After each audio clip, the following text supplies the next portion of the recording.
Do you ever wonder what true financial freedom really looks like, what it feels like? I can tell you in my own life, I have had a lot of ups and downs with finances. And one of the things that I have learned across these years from firsthand, hardcore personal experience is that true financial freedom isn't just about how much you make. It's about how much you keep and what you do with it. So today I'm going to share with you 7 tips to create true financial freedom.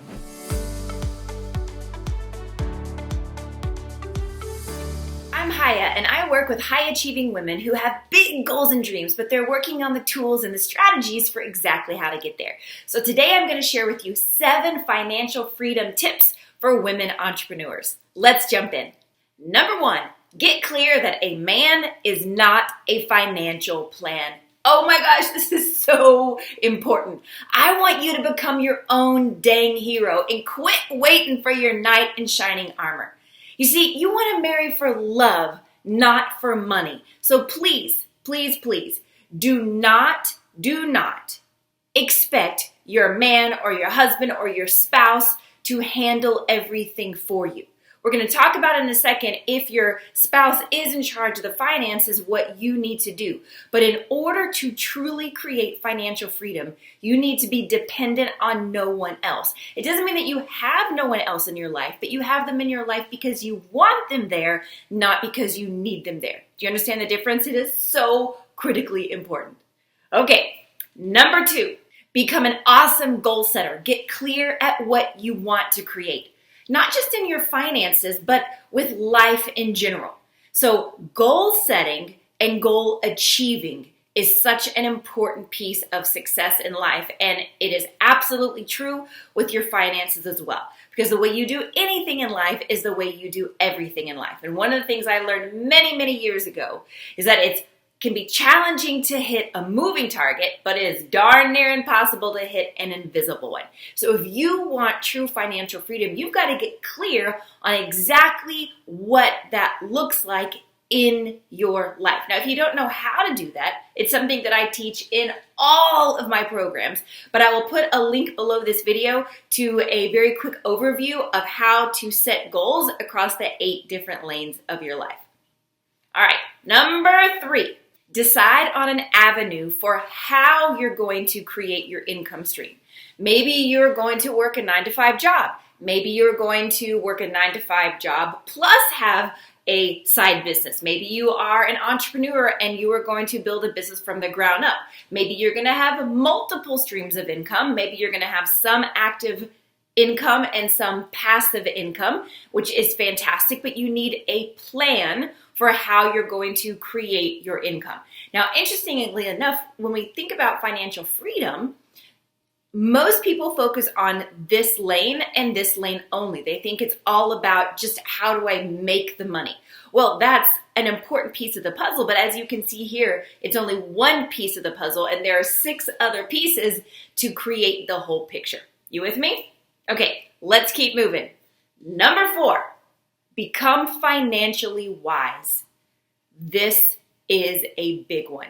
And it is a sad truth that most women today are pretty much financially illiterate. So what do I mean when I'm saying become financially wise? You have to be confident in the world of finances.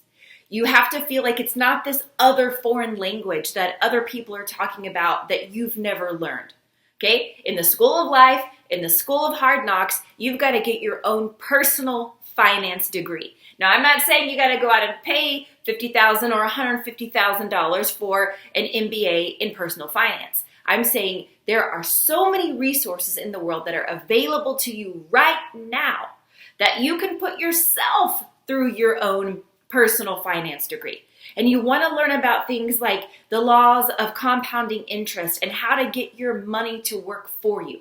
And if you're looking for a few places to start, that I can most definitely make some great recommendations for you just on simple books to read.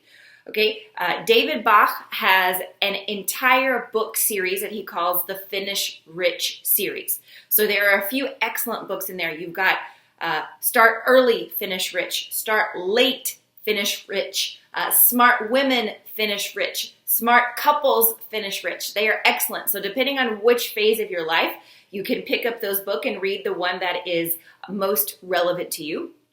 There's another phenomenal book that is called Secrets of the Millionaire Mind, and it was one of the very first books that I read that completely shifted my perspective and awareness on how important our financial thermostat is.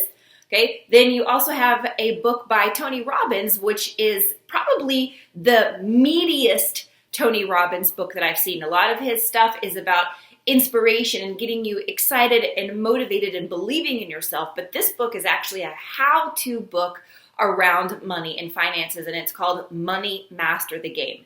So any of these books are excellent reads. And then also, you might be familiar with a guy named Dave Ramsey, who is all about learning logical, practical ways to dig yourself out of debt and to live in a smart way and live within your means. And one of my favorite phrases by Dave Ramsey, he says, "If being broke is normal, then I want to be weird." I couldn't agree more. Okay, last but not least in this particular topic, we want to learn how to live within our means, and we want to choose wise investments over frivolous spending. And this one, when I was first making a bunch of money, like my first 6-figure months, and I did not grow up with money, and I did not have a strong financial wisdom, I didn't have any clue about building true financial freedom, and I had learned how to make a lot of money, but I certainly had not learned wise choices about what to do with my money, and I just went on crazy spending sprees. So that obviously is not going to create long-term sustainable income. But I can tell you, what is happening in the world today is just mad. Like, I see a lot of women that I know good and well are on around $40,000 a year incomes. And when you are making 40 grand a year and you are driving a Mercedes and carrying a Gucci bag, yo, that is just stupid. It's stupidity. We are so concerned about external appearances and what the world thinks of us, and that we feel good that we're fitting in with this image that we've built up. That is not financial freedom. That is living on false pretenses and creating a false image all around what other people think and how I feel about myself based on what other people think. That is not freedom. In fact, that is a very, very long-term life sentence in a self-imposed prison. That is not what we're trying to create. Let's keep moving. Number 5, understand that self-love and true self-care includes doing the hard things, having the hard conversations, addressing the things that make us uncomfortable and emotional as we look at the what if situations in life, and making sure that we are set up for tragedy, that we are prepared in case of a disaster, or God forbid, our family is prepared in case of a disaster if something should happen to us. So I'm talking about things like getting your will or trust put in place to take care of yourself, to take care of your family, and looking at life insurance and getting a strong life insurance policy. So life insurance policy you would get a life insurance policy for yourself to take care of your kids and your loved ones if something happens to you, God forbid, and you would get a life insurance policy on your spouse in order to take care of yourself if something were to happen. Okay? Now, not all life insurance policies were created equal. I want to be clear on that. So again, part of financial wisdom is understanding which policies are best for you. And it's not terribly complicated. It's just taking time to learn about the differences. Okay, I'm not going to go into that here, but all those books that I recommended for you will explain it step by step. Now, if your spouse does handle the finances, it's perfectly okay. I'm not saying you have to manually do everything yourself, but if your spouse handles the finances in your life, you need to be able to take over intelligently in case something were to happen, God forbid. So what do I mean take over intelligently? I mean, do you have the passwords to all of your bank accounts? Do you have the key or know where the key is to a safety deposit box? Do you know where all the money is in different accounts? If it's investments or if it's in stocks or bonds or if it's in long-term CDs or if it's in crypto? Do you know how to get the money? Do you have investments in real estate or anything in your life? Do you know where the money is? Do you know how to access it, how to get to it? On the flip side, do you understand all of your expenses, where your money is going?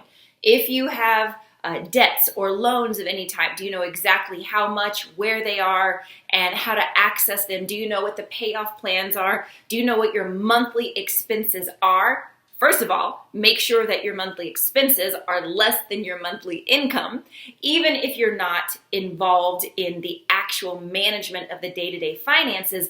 And this is what I'm saying, that if something were to happen, you could step in and intelligently take over managing your own finances. And even if you're not the one that is managing the finances, I highly recommend that at least once per quarter, you have a money management meeting where you update, you get updated, you understand, you take a quick peek, you refresh yourself, you refresh your memory so that you are at least a silent partner and a contributing partner in the management of your family financial situation. All right, number 6, work on your mindset.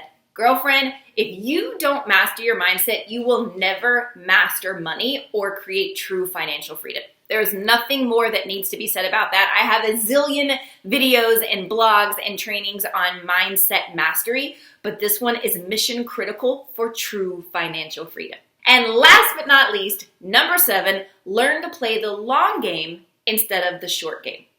Okay, what is the long game? Well, it's a sports analogy, and it's talking about looking at the long-term plan as opposed to just reacting and only living in the short term. So please understand that creating true financial freedom is a marathon. It's not a sprint. And a microwave mentality definitely will not get the job done here. Years ago, I read about a survey. It was taken in the United States, and it polled several thousand people on what was their own personal plan for creating their fortune, how they were going to create their own version of true financial freedom. You want to know the top 3 answers? The first number 1 answer was they were going to win the lottery. No joke, that was the most popular answer. Okay, never mind that you are statistically more likely to actually get struck by lightning on the way to the convenience store to buy the lottery ticket than to actually win. That is good old USA's number 1 most popular plan for how we are going to create financial freedom. Do you understand? There's something wrong here. Okay, number 2 most popular answer was I'm going to collect an inheritance. And the number 3 most popular answer for how Americans are going to create financial freedom is I'm going to win a lawsuit. So let's recap. How am I going to create financial freedom? Top 3 answers in the United States. I'm going to win the lottery, I am going to wait on a family to die, or I am going to win a lawsuit. Do you understand the problem here? That none of these is actually a plan. It is all hoping and praying on freaks of nature and chance to happen. And even personal tragedy in my life, that's what I'm waiting for in order to create financial freedom.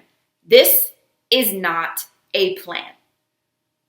What I want for you, but I can't want it for you more than you want it for yourself, is for you to actually have a plan, which means a strategy, tools, tips, tactics mapped out in your own life for how you are going to create the financial picture that you want in your life. And what I want you to remember with the long game is that you don't need a get-rich-quick scheme. You don't need an overnight plan. Slow and steady wins the race. And it doesn't matter what your age is. Even if you're middle age, you can still start to work on a very solid plan. And again, these books that I recommended are very, very inexpensive, simple ways for how you can start to educate yourself to put your own plan in place. Now, each one of these steps could be a whole book on its own. But if you take my advice and follow these steps, you won't have to learn the hard way like I did. Dig deeper into each one of these tips and you will become your own hero. Financial freedom is possible for you, and I am cheering for you every step of the way.